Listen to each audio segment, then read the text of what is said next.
Hello guys, आप सभी का स्वागत है आपके अपने चैनल एजुकेशन पॉइंट में। तो गाइस, आज हम बात करने वाले हैं यूपी जो एलटी ग्रेड की वैकेंसी है उसमें आपके जो एग्ज़ाम हैं वे प्री और मेंस दोनों होंगे। जैसा कि पहले 2018 में आपके एग्ज़ाम हुए थे, जैसे पेपर आया था, क्या आपकी भी वैसे ही होगा या फिर प्री मेंस होंगे। सबसे ज़्यादा क्वेश्चन सभी बच्चों का ये है कि क्या क्वेश्चन आपका जो आएगा वह लिखित फॉर्म में आपका एग्ज़ाम होगा या फिर एमसीक्यू बेस में होगा।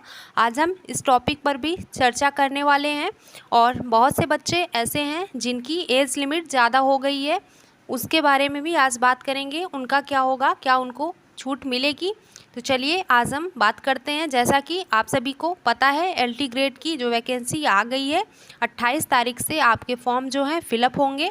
और आप सबके सबसे बड़े सवाल हैं कि एलटी ग्रेड में प्री और मेंस दोनों होंगे कि नहीं, या एक ही पेपर होगा, आपके एग्ज़ाम लिखित होंगे या एमसीक्यू बेस होंगे। तो आज हम इस पर भी डिस्कस करेंगे। तो गाइज़, अगर आप हमारे चैनल पर पहली बार आए हो तो चैनल को सब्सक्राइब ज़रूर करिएगा, ताकि ऐसे ही ऑथेंटिक न्यूज़ आप तक पहुंचती रहे। तो चलिए देखते हैं। तो जैसा कि आप सभी का फॉर्म जो है 28 से फिलअप होगा, तो उसके पहले आपका जो कंप्लीट सिलेबस है वह आपके सामने आ जाएगा। आप लोग काफ़ी टाइम से इंतज़ार कर रहे हो कि सिलेबस कब तक आएगा।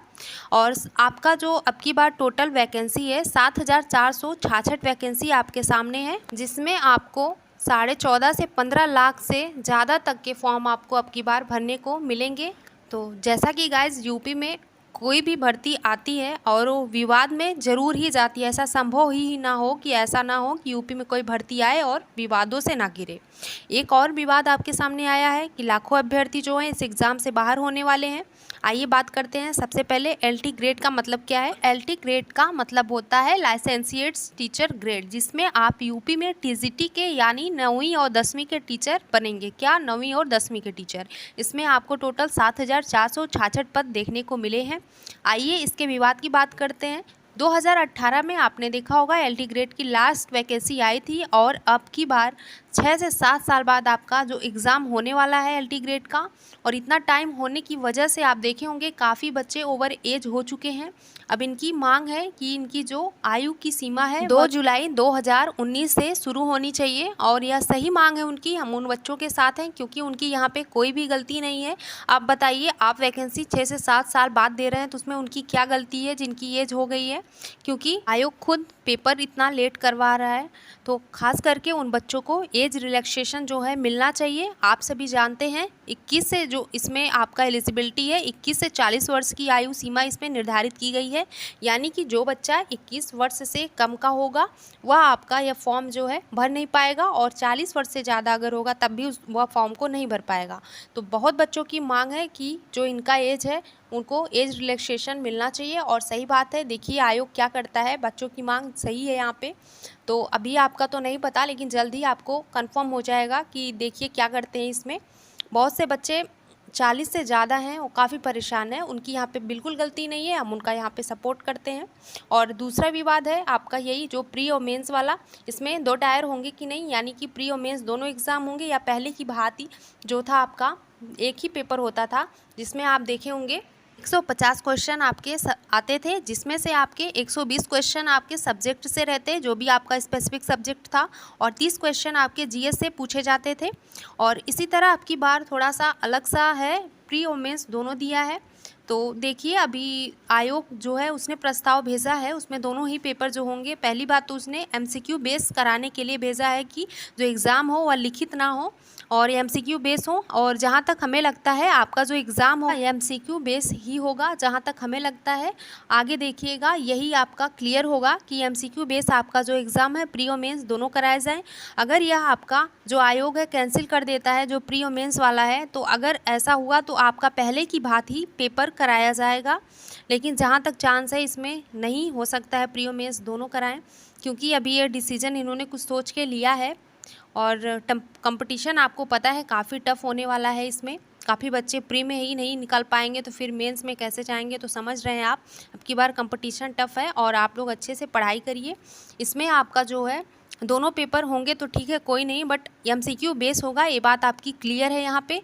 तो आप लोग का जल्द ही 28 तक आपको क्लियर हो जाएगा कि आपका एग्ज़ाम जो उसका पैटर्न है कैसे आएगा, कितने क्वेश्चन आपके जीएस से आए और कितना आपका सब्जेक्ट से आएगा। तो आप लोग परेशान ना होइए, जल्द ही आपका जो है सिलेबस भी आपके सामने आने वाला है, ज़्यादा टाइम नहीं बचा है।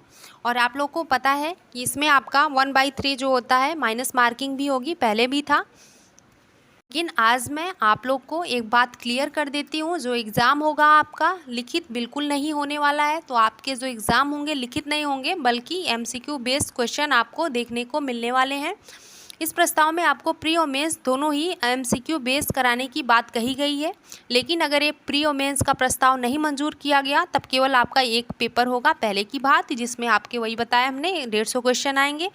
तो आपका 28 तक क्लियर आ जाएगा कि एग्ज़ाम किस पैटर्न पे होंगे। लेकिन अगर आपके 2 पेपर होते हैं तो भी आपका सिलेबस जो होगा बिल्कुल चेंज नहीं होने वाला है, पहले की तरह ही क्वेश्चंस आएंगे। हाँ, बस इतना हो सकता है कि पहले जैसे 150 क्वेश्चन था, उसमें सब्जेक्ट के क्वेश्चन आपके जैसे 120 आते थे, हो सकता है 110 या 100 क्वेश्चन कर दे, जीएस वाला आपका 50 कर दे।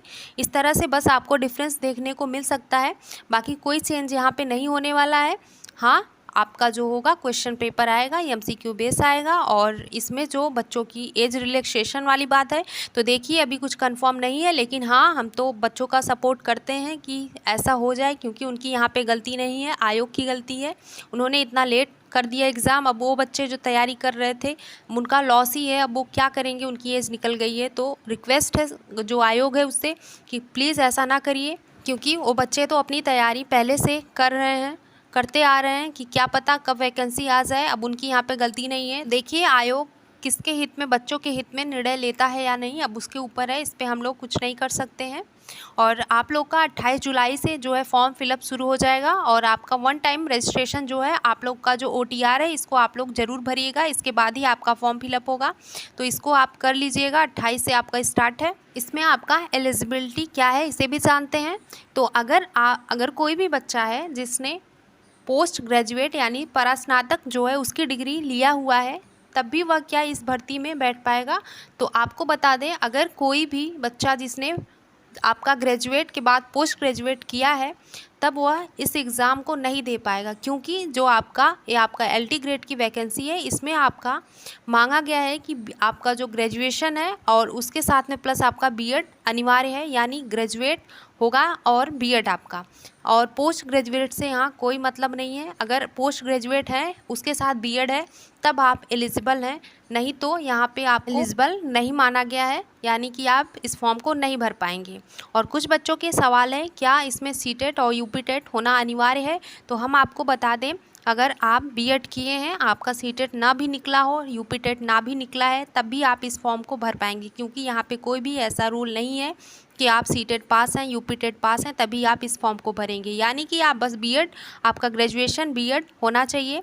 और आपका सबसे ज़रूरी 1 टाइम रजिस्ट्रेशन इंपॉर्टेंट है, आप लोग इसको ज़रूर कराइएगा। आपके एग्ज़ाम 2 टायर में होंगे, एग्ज़ाम आपके जो होंगे वे नेगेटिव मार्किंग वहाँ आपको देखने को मिलेंगी। एमसीक्यू बेस्ड आपके सारे क्वेश्चन होंगे।